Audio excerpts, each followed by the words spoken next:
Hey there, welcome now to video series number 3. And in the previous video series 2 here, if you haven't watched it, I actually discussed what are the misconceptions about starting a coffee business by the coffee business owner, and also perhaps these are the reasons why coffee shops fail. Now, in this video 3, 4, and 5, this time I'm going to be sharing to you what are actually those things that you need to know and to have as an aspiring coffee business owner. And let me begin that with this one. Let me begin it with a story about it's my favorite story about Marites. Some of you, my students, and who've been joining my trainings and workshops, know my free trainings. I actually really talk about Marites because this is a worth sharing story. So meet Marites. Now, as a coffee lover, of course, she likes coffee, and she wanted to make a business out of this very thing that she loves. She's a certified caffeine person and she wants to start her own cafe. So what she did, the usual with aspiring coffee business owners, she bought everything that she thinks she need and opened her cafe. Now, after a few months of operating her cafe, then there was this thing that she realized. Hala, I thought that having a coffee business is just about aesthetics. It's just about creating coffee. There's a lot of things I actually need to do. Basically, she became overwhelmed. She thought that this is difficult. Should I stop this? Am I a failure? She then realized that aside from creating coffee, she actually needs also to take care of the employees, suppliers, customers, and all the things that she needs to settle and have a system with. And she thinks that, am I a failure? Should I just stop this? So Marites actually has two options. And what do you think should Marites do? Or if you were Marites, what would you do? Should you stop your business? Or should you try to do something about your business? What do you think? Let me know in the comments if you're Marites. What should you do? By the time that you have a business, a coffee shop business or any business, and then you come into different challenges, you realize things that you actually don't expect to happen, what would you do? Would you stop or do something? Now, before I even share to you what Marites did, okay, I'm gonna be sharing to you what actually Marites went through. So most of you have watched already at this part, video series 3 of starting a coffee shop business. It's because you're interested to start your own coffee shop, and it means you want to be a business owner, you want to be an entrepreneur, you want to be an entrepreneur. So I'm going to be sharing to you that very journey that you're riding on. And let's see if after this you'd be willing to go through this journey, and this is what we call the uh, Dunning-Kruger effect and the entrepreneur curve.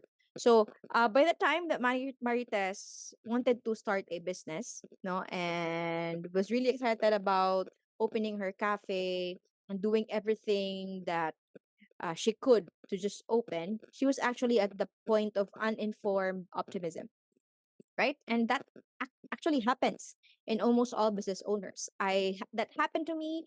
I saw that. I witnessed that with all my students opening their coffee shops.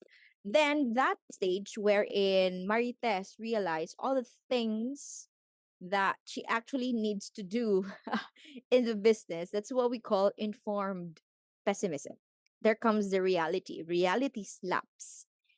And that moment when Marites was trying to decide should she stop the business or should she continue was actually that third point, which is the crisis of meaning.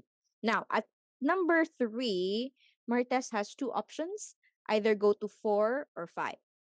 Now, up to you, where would you want to go in this entrepreneur curve?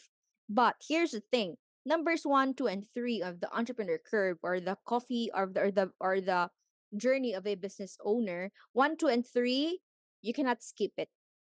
There's no shortcut. No matter what you do, you would be going into 1, 2, and 3. But once you're in 3, the option is yours. Either you go to 4 or go to 5. Now, here's the thing. If you go to 4, let's say you stop the business, no, you go to crash and burn, then you start another business. So let's say Maritas would say, I coffee shop is actually very difficult. I'll just go with a laundry business. I don't have to deal with any ingredients whatsoever. I'm just gonna be washing the clothes or whatsoever. Okay. Now, if Maritas would do that and open another business, a laundry shop business, my dog is laundry shop business, Maritas would actually still go through number one. This time of a laundry shop business. Get my point? And Marites would go through 1 to 3 of that same business. Now, at the crisis of meaning part, if Marites will really not do something and commit to go through number 5, it would be an endless cycle. I hope you see here the hamster wheel of new and starting business owners. If you are somebody who've been jumping from one business to another, because by that point that you realize things and you have that crisis of meaning, your only option is just to quit and start another one. Maybe because you haven't been trying to do something to go up to the fifth part, which is informed optimism. Okay, I hope that sinks in. So if you're somebody who've been trying a lot of businesses, I would like you to take this moment to pause and to decide which business would you want to pursue, what type of business you're seeing doing for the rest of your life. And by all means, please try to go up and accelerate to informed optimism. Okay, so in this video, I'm going to be sharing to you in the next 3 videos, 3, 4, and 5. I'm going to be sharing to you how you can accelerate to informed optimism. So, first one here. So, if you've been trying to start your own coffee shop and you're ditching learning about basic coffee brewing, please don't. Okay, I did the same mistake before. So, I could say that I'm already good in brewing coffee. I could brew any coffee, any brewing method. But years back when we were just starting out, zero skills, zero coffee brewing skills really, and we just relied with one supplier. Result of it, we were we were just like a horse that we were narrowed down to just one supplier. It cost our cost to be very high because we didn't have any option, and we thought that it's just that supplier. But hey, there are actually other suppliers as well. Okay, and if you don't know basic coffee brewing, for example, what I teach, the basic recipe template, you cannot make your own recipe. Tendency is you would be dependent with the recipes given by the different manufacturers of coffee sauces and coffee syrups, because that's what they do as well. Of course, they give you free recipes because they would want you to use their products, right? Still a business. And I discussed this in the previous video. Please don't laser focus on things that are unnecessary. Okay.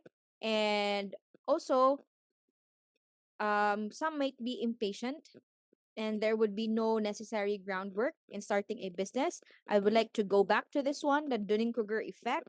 Having a business is not just about the money, but it's your ability to accelerate to inform optimism. At the crisis of meaning part, it's actually now an option. You have to choose.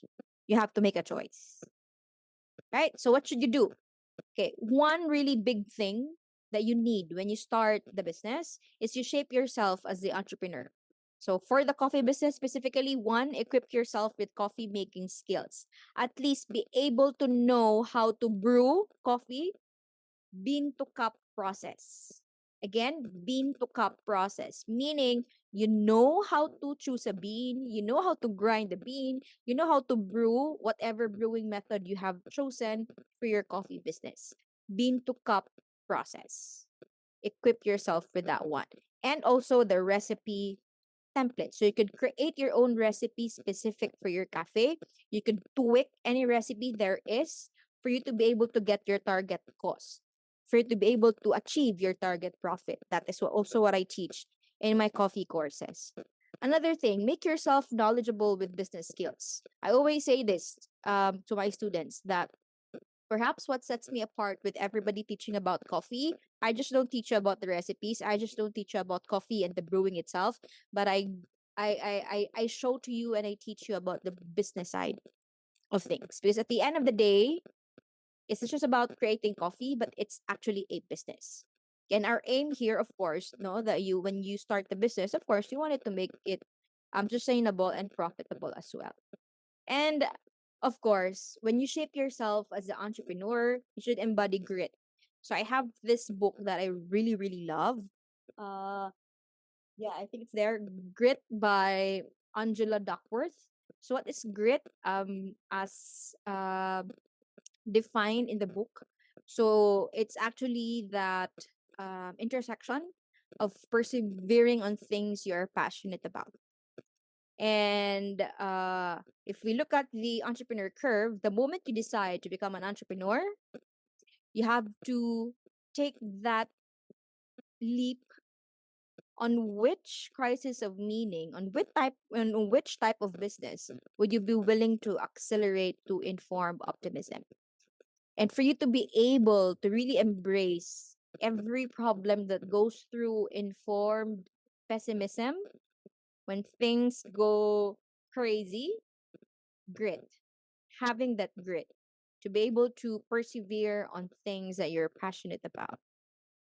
And remember also that no one will ever care about your business as much as you do.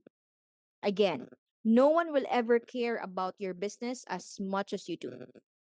And when you accept that and take the necessary action and work around yourself to win, no, you basically have that accountability within you.